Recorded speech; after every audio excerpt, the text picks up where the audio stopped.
안녕하세요. 복음 파이터입니다. 여러분들에게 교회를 비방하고 하나님을 비방하고 예수님을 비방하고 성령님의 존재를 부인하며 세상 속에서 죄악 속에서 살아가는 여러분들에게 복음을 전해드리고 싶은 마음이 간절해서 오늘도 어린이날을 맞이해서 여러분들을 향해서 이렇게 영상으로나마 찾아뵙고 있습니다. 복음을 전해드리고 싶습니다. 어린이날 잘 보내셨는지요? 저도 고향에도 다녀오고 어머니 안부도 여쭙고 귀한 시간을 갖고 이렇게 저녁에 집에서 이렇게 영상을 통해서 여러분들을 에게 복음을, 복된 소식을, 굿뉴스를 여러분들에게 전해드리고자 합니다. 자, 이제 코로나가 점점점 약화되고 있고 교회에서도 여러 가지 것들이 정상화의 과정을 밟아가고 있는 것 같습니다. 기분 좋은 소식입니다. 그것도. 그럼에도 불구하고 가장 중요한 가치는 바로 복음을 모르고 죽어가는 영혼들에게 복음을 전파해서 영혼 구원하여 제자 삼는 일, 그보다 더 중요한 사명, 가치 있는 그리스도인들에게 있어서 가치 있는 중요한 사명은 없다고 저는 확신합니다. 내가 무엇을 잘하고 무엇을 대단한 일을 하더라도 복음의 열매가 없다, 복음을 전하는 열정이 없다, 꽝입니다. 그런 믿음으로 여러분들에게 복음을 전해보고 싶습니다. 자, 지금 복음 파이터가 성경 사건 탐험 세 번째 테마죠. 첫 번째 테마 신앙 길잡이 52탄까지 했고요. 두 번째 테마 성경 인물 탐험 구약부터 신약까지 역사순으로 성경인물 52분을 여러분들에게 소개해드렸고, 지금 성경 사건 탐험, 성경의 구약부터 역사순으로 사건, 여러분들에게 있어서는 사건입니다. 믿음 안에 있는 저희가 봤을 때는 하나님의 역사입니다.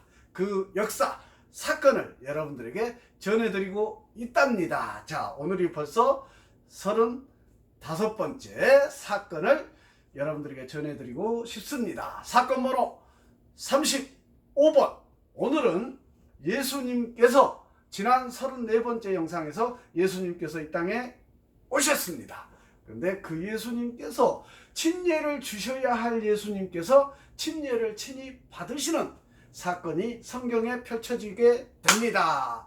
사건 번호 35번은 예수님이 침례를 퀘스천 마크, 이 사건을 여러분들에게 들려드리면서 신앙을, 믿음을, 여러분들에게 복음을 전해드리고자 합니다.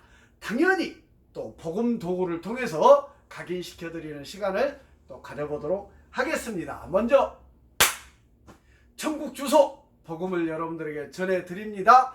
자, 서울특별시, 광주광역시, 대전광역시 아니고 천지창조시, 하나님께서 이 우주 만물을 다 창조하셨습니다. 여러분이나 저도, 우리 인간도, 모든 인류도 하나님께서 창조하신 피조물입니다.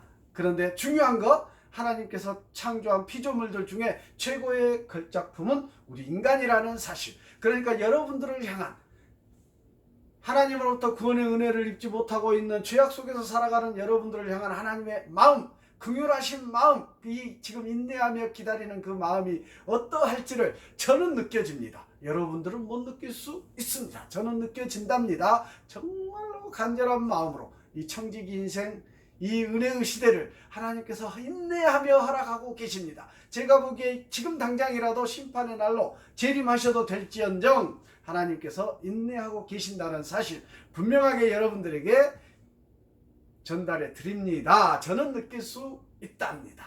자, 회개구, 하나님과 우리 인간 창조주와 피조물의 관계가 전혀 문제가 없었는데 죄가 들어왔습니다. 사단 마귀의 미혹에 따라 아담과 하와가 선악과를 따먹는 불순종의 범죄를 범했습니다. 그것이 바로 오늘날 우리에게는 원죄가 되었습니다. 우리가 이 세상에 태어나면 그 원죄를 갖고 태어난답니다. 그래서 태어나자마자 우리 인간에게는 회개, 죄의 문제를 해결해야 될 의무가 생기는 것입니다. 그 죄성, 그 원죄에 기반한 죄성을 우리 인간이 갖고 태어나기 때문에 우리 인간은 범죄할 수밖에 없습니다.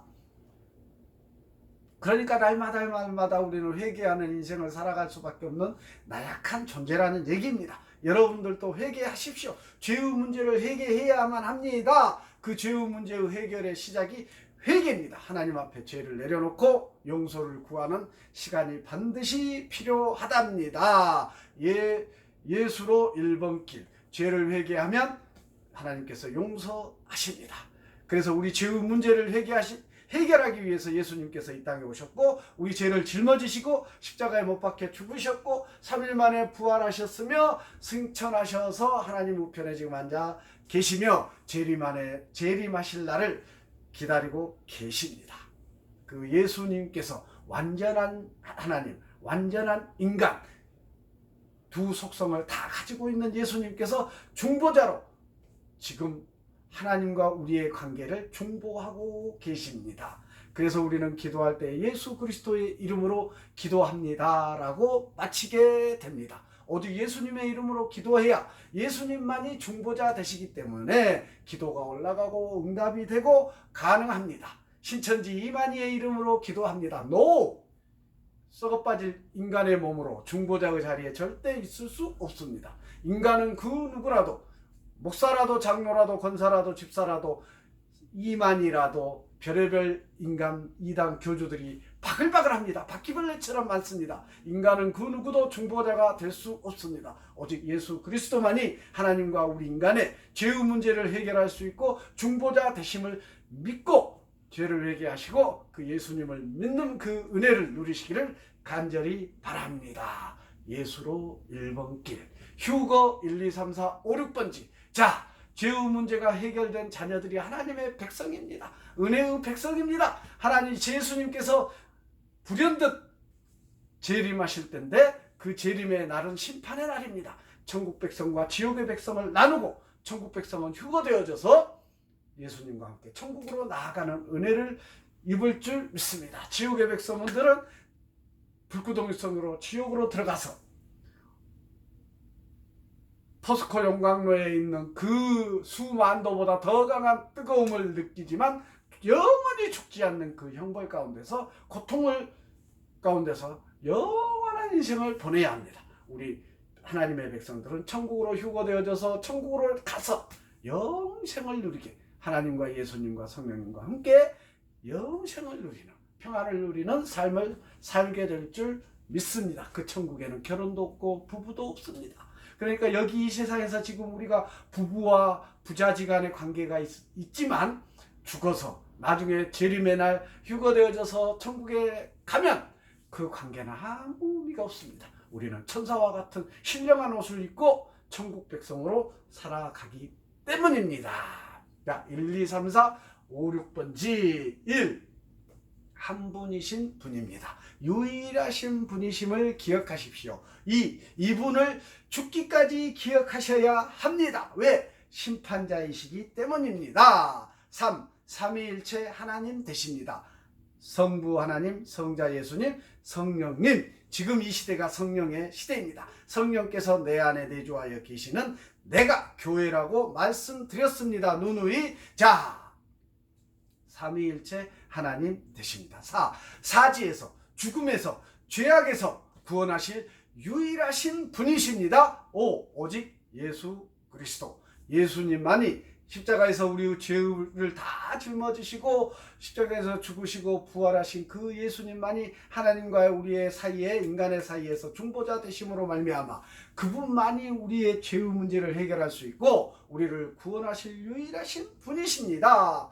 6. 육신으로는 불가능합니다. 구원은 은혜요, 믿음의 문제, 영적인 사항입니다.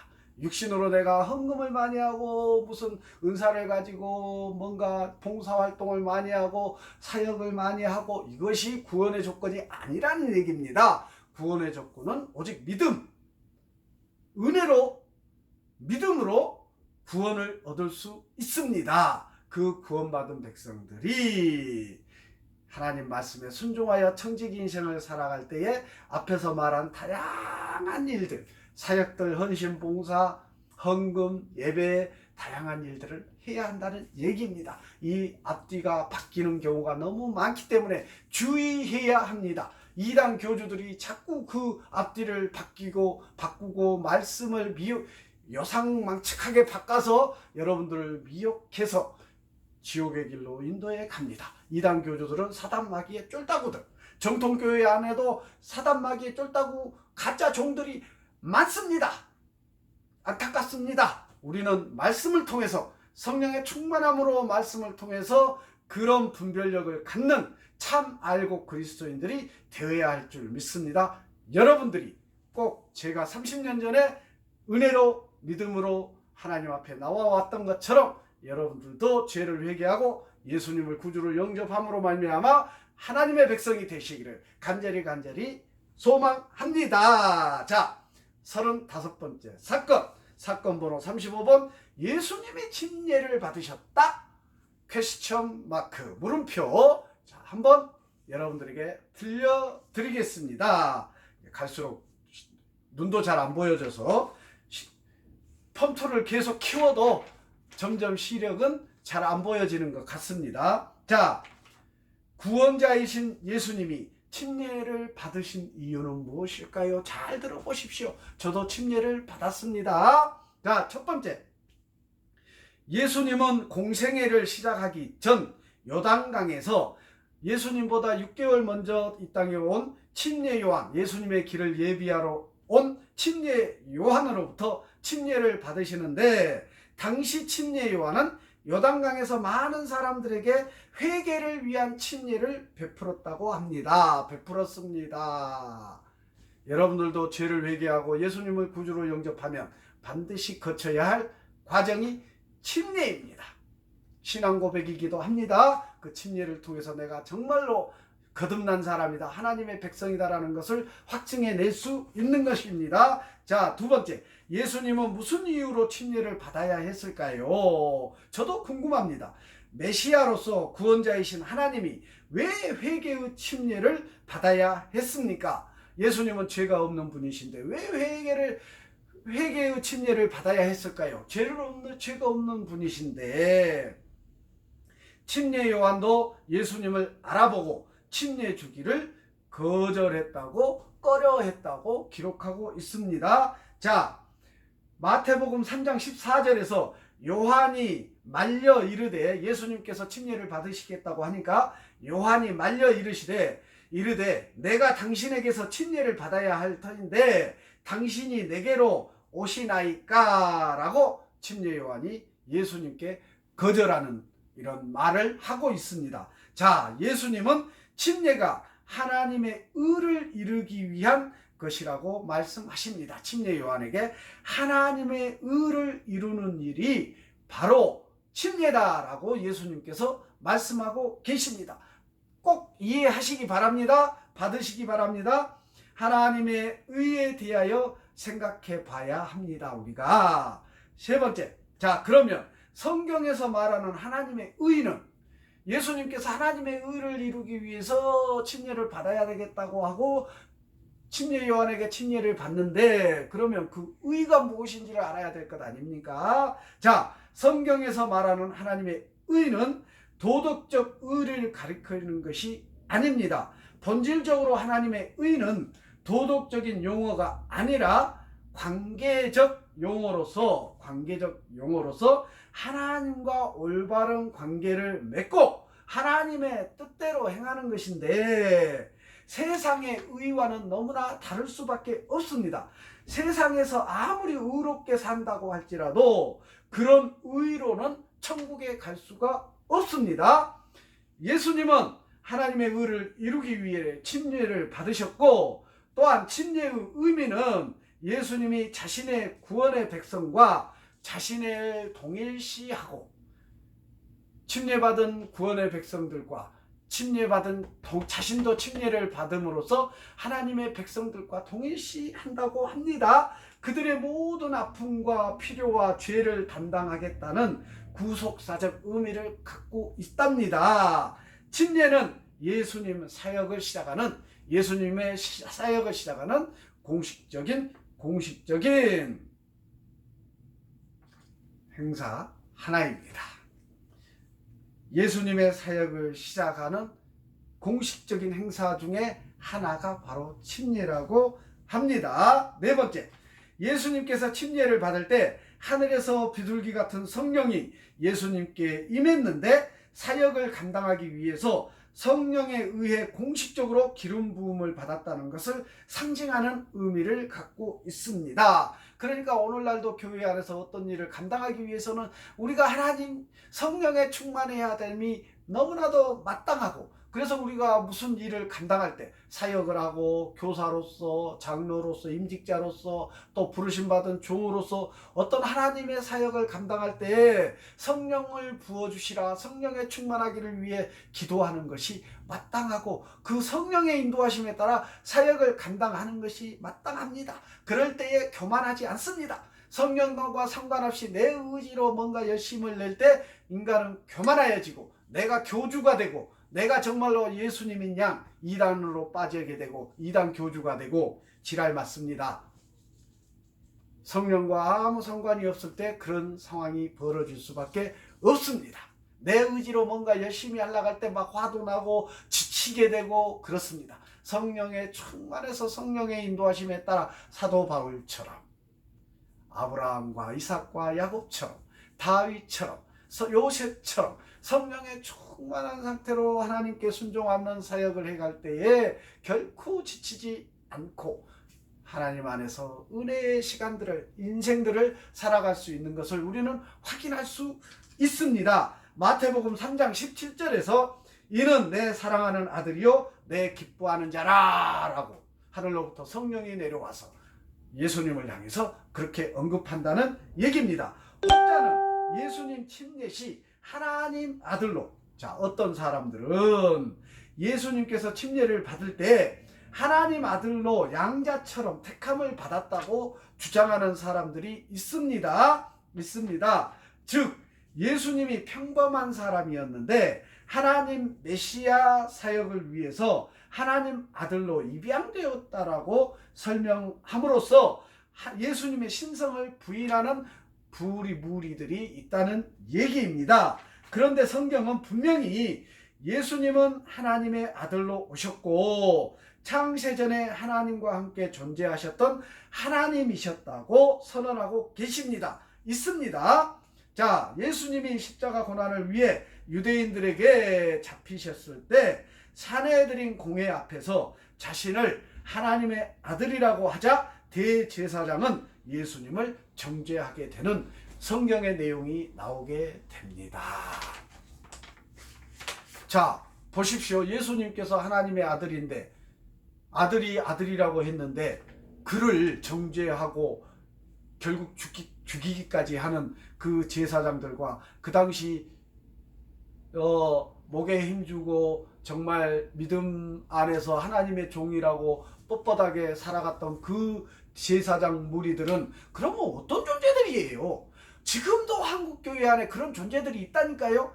부르심 받았던 종이다라고 선포하면서 갖은, 지금 이 예수님께서 내가 하나님의 아들이라고 했을 때 정죄하고 개소리하는 이상한 무리들이 있다는 사실, 우리는 분별할 수 있어야 되겠습니다. 다섯 번째, 예수님은 진정한 의미에서 자신이 하나님의 아들이며 하나님과 같은 신성의 소유자임을 밝히셨고 대제사장은 예수님을 향해 참남하다고 얘기를 합니다. 정죄하고 참남하다고 하고 결국에는 십자가에 못 박아 죽이지 않습니까? 여섯 번째, 예수님이 침례를 받자 하늘에서 사랑하는 아들, 내 기뻐하는 자라는 음성이 들려왔는데 이는 메시아로서 예수님의 모습을 확증해 주는 것이고 당시 유대인들은 메시아가 하나님의 아들이라는 칭호를 불릴 것이라고 기대하며 살아왔습니다. 시편 2편 7절을 읽어보시면 구약에서 왕에 대한 칭호로 하나님의 아들이 사용되었기 때문에 다윗 계열의 왕인 메시아가 하나님의 아들로 불리는 것은 당연한 것입니다. 당연했을 것입니다. 일곱 번째, 당시 유대인들은 하나님 종의 사역을 메시아의 사역으로 이해를 했습니다. 이사야서 42장 말씀은 하나님의 종에 대해서 내 마음에 기뻐하는 자, 곧 내가 택한 사람, 그래서 그들은 메시아가 하나님이 기뻐하는 자라는 칭호를 더불어 가지게 될 것이라고 생각하게 되는 것입니다. 마지막으로 당시 사상적 배경에서 하늘의 음성은, 사상적 배경으로 하늘의 이 음성이라는 것은 예수님께 하나님의 아들, 하나님이 기뻐하는 자라는 칭호를 적용시킴으로써 예수님이 메시아임을 드러내주는 것이었고, 예수님은 그 음성을 통해 메시아 사역에 공식적으로 취임하게 되는 것입니다. 지금은 들어도 잘 이해가 안 갈 수 있습니다. 그럼에도 불구하고 성령께서 여러분들의 심령 가운데 임하면 다 이해하고 아멘이요, 하나님의 은혜로 믿음이 여러분 안에 믿음이 들어올 줄 믿습니다. 그 믿음은 은혜입니다. 저도 30년 전에 그리하였다고 누누이 말씀드렸습니다. 자, 이제 복음독으로 한 가지 말씀 각인시켜 드리겠습니다. 지난번 과거 영상 중에 이 도구를 제가 한번 사용한 적이 있습니다. 보십시오. 자, 빨간색 공이 있고요. 자, 공이 이렇게 떨어집니다. 공이 떨어집니다. 자, 이 빨간색 공이 예수님이라고 생각해 보십시다. 예수님은 침례 요한으로부터 침례를 요단강에서 받았습니다. 그때 하늘로부터 성령이 임해서 나의 기뻐하는 자라 라고 말씀하시는 대목을 소개해 드렸습니다. 예수님께서 침례를 받았습니다. 우리도 침례를 받습니다. 죄를 회개하고 예수님을 구주로 영접하고 신앙 고백하며 우리도 침례를 받습니다. 그럴 때에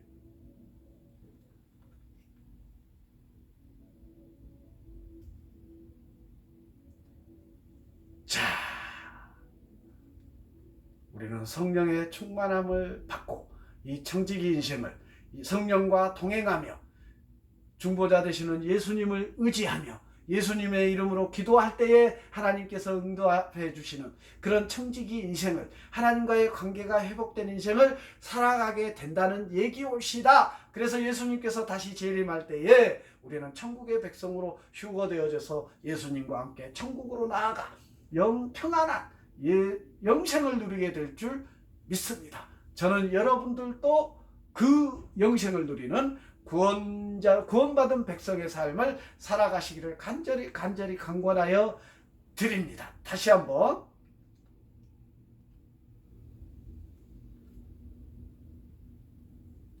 예수님께서 침례를 받으셨습니다. 예수님께서 침례를 받으셨습니다. 요단강에 침수 침례를 받았습니다. 그럴 때 하늘에서부터 성령이 임했습니다. 성령이 임했습니다.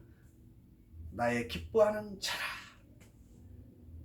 나의 사랑하는 나의 자녀들이다 라고 여러분들이 죄를 회개하고 예수님을 구주로 영접한 후에 침례받는 그 순간에 성령께서 여러분들에게도 임하셔서 나의 사랑하는 백성이다, 나의 사랑하는 자녀다 라고 성령께서, 하나님께서 선포하여 주실 줄 믿습니다. 그래서 은혜로 청지기 인생을 승리하는 인생으로 살다가 그 날에, 심판의 날에 휴거되어져서 천국으로 나아가서 평안한 영생을 누리게 될 줄 믿습니다. 보십시오.